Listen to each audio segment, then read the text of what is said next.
Halo semuanya, Assalamualaikum, salam sejahtera untuk kita semua. Terima kasih sudah klik video ini. Kita kembali sharing-sharing lagi. Pada kesempatan video kali ini kita akan bahas tentang tata cara ataupun juga proses mengajukan gugatan cerai goib ke pengadilan agama supaya gugatan yang didaftarkan itu tidak ditolak dan prosesnya bisa ditindaklanjuti pada tahapan-tahapan selanjutnya. Karena saya punya pengalaman pernah menjadi kuasa hukum dari seorang penggugat untuk mengajukan gugatan cerai goib ke pengadilan agama. Pendaftarannya itu ditolak, teman-teman. Tidak dapat dilanjutkan karena ada beberapa hal yang tidak saya lengkapi berkas ataupun juga keterangan dalam berkas yang saya ajukan. Nah, hal-hal apa saja sih yang dapat mengakibatkan suatu gugatan cerai goib itu ditolak pendaftarannya? Nanti akan saya sampaikan satu persatu supaya kalau misalkan ada pemirsa YouTube yang mungkin hendak mengajukan gugatan cerai goib ke pengadilan agama, itu bisa mengikuti langkah-langkah yang saya lakukan supaya pendaftarannya diterima dan prosesnya bisa dilanjutkan.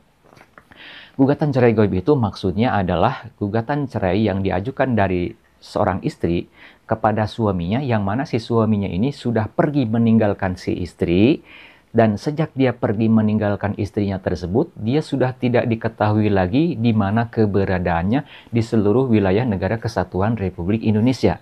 Atau alamat yang pastinya, alamat yang jelasnya udah nggak bisa diketahui lagi. Kemudian si istri ini juga sudah berusaha untuk menelusuri, mencari tahu baik itu misalkan di medsos ataupun ke keluarganya, tetapi tetap tidak berhasil. Maka di situ boleh si istri mengajukan gugatan cerai goib ke pengadilan agama. Nah, jadi istilah yang dipakai di pengadilan agama adalah cerai gugat goib, yaitu gugatan cerai dari seorang istri kepada suaminya yang suaminya sudah pergi meninggalkan istri dan tidak diketahui lagi keberadaannya atau alamatnya yang jelas dalam kurun waktu kurang lebih sekitar setahunan ya. Karena di beberapa pengadilan agama saya pernah mengajukan, ada juga tuh yang belum setahun tapi udah bisa mengajukan gugatan cerai goib. Tapi ada juga pengadilan agama yang menetapkan atau mengatur kalau mau gugat cerai goib harus sudah perginya ini, si suaminya ini, kalau sudah lewat 2 tahun. Nah, kebetulan kalau klien saya ini, suaminya ini sudah pergi meninggalkan si istrinya ini sudah sekitar hampir 3 tahun, sudah mau 3 tahun. Nah, sekarang kenapa sih gugatan cerai goib yang pernah saya ajukan itu pendaftarannya ditolak? Di sini saya ada print out notifikasi atau pemberitahuan dari pihak pengadilan agama yang saya tuju, dalam hal ini di Pengadilan Agama Jakarta Selatan ya. Ini ada notifikasi seperti ini, teman-teman semua, yang mana isinya di sini pendaftaran dengan kode pendaftaran sekian tidak dapat dilanjutkan. Nah ya, tidak dapat dilanjutkan. Apa sih alasannya? Nah, di sini saya baca satu persatu ya poin-poinnya. Yang pertama, pendaftaran online nomor sekian-sekian tidak dapat dilanjutkan ke proses selanjutnya untuk mendapatkan nomor perkara. Jadi tidak bisa mendapatkan nomor perkara, artinya ditolak pendaftarannya. Yang kedua, pendaftar silahkan melakukan pendaftaran ulang. Jadi saya harus melakukan daftar ulang dengan melengkapi berkas-berkas yang mungkin menurut pengadilan agama wajib untuk dilampirkan dan saya tidak melampirkan sebelumnya. Kemudian yang ketiga, biaya perkara yang sudah dibayarkan dapat diambil di pengadilan agama ... Nah, jadi meskipun pendaftaran yang sudah kita ajukan, yang sudah kita daftarkan tersebut ditolak pendaftarannya, itu biaya yang sudah kita transferkan, yang sudah kita bayarkan ke rekening pengadilan agama tersebut, itu dapat kita ambil kembali dengan membawa ya print out-an ini atau screenshotan notifikasi dari pengadilan agama tersebut. Sekarang nomor 4 ya, notifikasi perihal ini akan dikirimkan ke alamat email pihak penggugat ataupun kuasa penggugat bila ada. Dan ini saya mendapatkannya dari email yang saya terima dari email pengadilan agama tersebut. Kemudian yang kelima, pastikan pendaftar mendapatkan bukti pengambilan panjar perkara dari pengadilan agama tersebut. Jadi ketika kita ngambil biaya panjar yang kita bayarkan tapi pendaftarannya ditolak, itu kita harus meminta bukti penerimaan ya, pengambilan panjar. Nah, di sini ada catatan berwarna biru yang mana ini merupakan penyebab kenapa gugatan cerai goib yang saya ajukan untuk klien saya itu pendaftarannya ditolak. Saya bacain keterangannya seperti ini ya, catatannya. Tidak melampirkan surat kuasa pada e-court perihal gugatan seharusnya cerai gugat goib. agar melampirkan surat keterangan gaib sebagai bukti pada ekod terima kasih. Nah, jadi kesalahan yang menurut pengadilan agama itu menyebabkan pendaftaran gugatan cerai gaib klien saya ditolak itu ada 3. Di sini kan menggunakan kuasa hukum ya, saya sebagai kuasa hukumnya.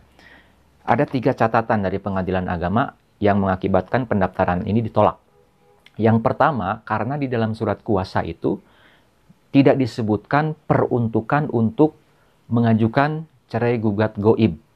Saya hanya menyebutkan atau mencatat atau menulis atau menyampaikan surat kuasa tersebut untuk mengajukan gugatan cerai ke pengadilan agama tersebut. Jadi tidak ada kata-kata gaibnya. Nah, itu jadi kalau misalkan menggunakan kuasa hukum itu dalam membuat surat kuasanya harus mencantumkan kata-kata cerai gaibnya. Akan mewakili klien untuk mengajukan cerai gugat gaib.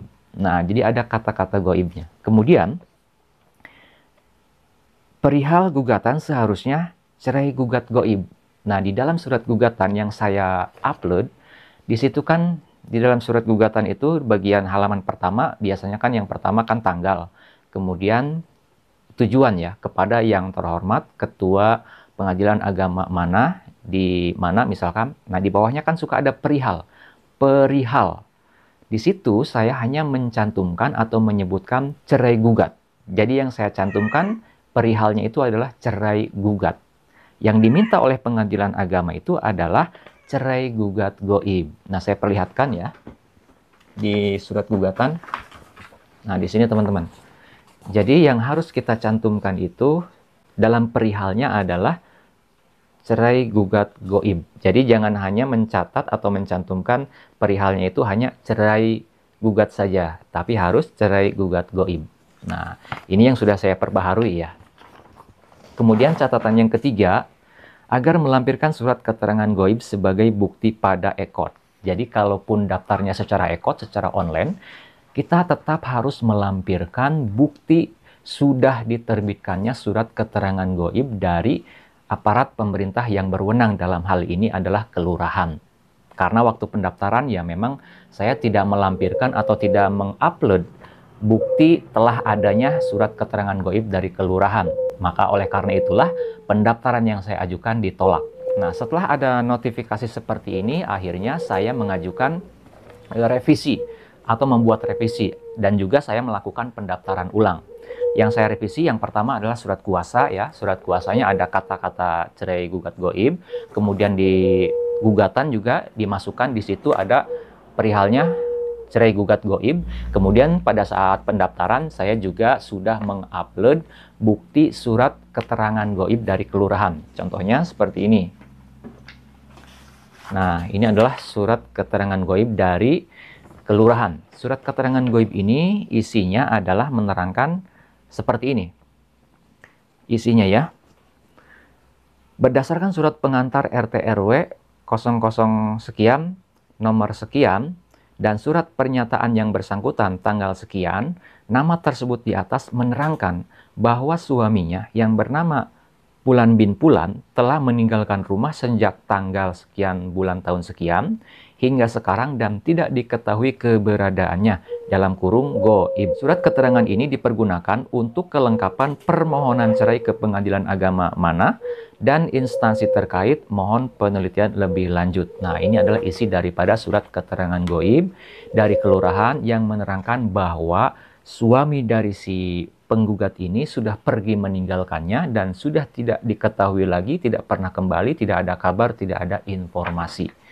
Nah, setelah itu akhirnya pendaftaran saya diterima, kemudian juga terbit nomor perkara, setelah itu terbit tahapan-tahapan selanjutnya dan dapat diproses sampai dengan proses putusan ataupun juga pengambilan akta cerai dan juga salinan putusannya. Kemudian setelah itu saya datang ke pengadilan agama untuk mengambil panjar biaya perkara yang pertama tadi daftarnya ditolak, sekaligus juga mendaftarkan surat kuasa untuk pendaftaran yang kedua tadi. Nah itu ya, jadi kesimpulannya untuk mengajukan gugatan cerai gaib itu pastikan surat gugatannya itu perihalnya itu adalah cerai gugat gaib. Kemudian juga pada saat pendaftaran baik langsung maupun online, harus melampirkan surat keterangan gaib. Itu saja, mudah-mudahan bisa bermanfaat bagi Anda yang mungkin butuh informasi terkait dengan hal ini. Kalau menurut teman-teman, menurut pemirsa, video ini ada gunanya, channel ini ada manfaatnya, saya mohon keikhlasan dari pemirsa YouTube semua untuk subscribe ke channel Pengacara Santuy Official. Bukan siapa-siapa, hanya Lawyer Deso. Sampai jumpa di video-video selanjutnya. Assalamualaikum warahmatullahi wabarakatuh.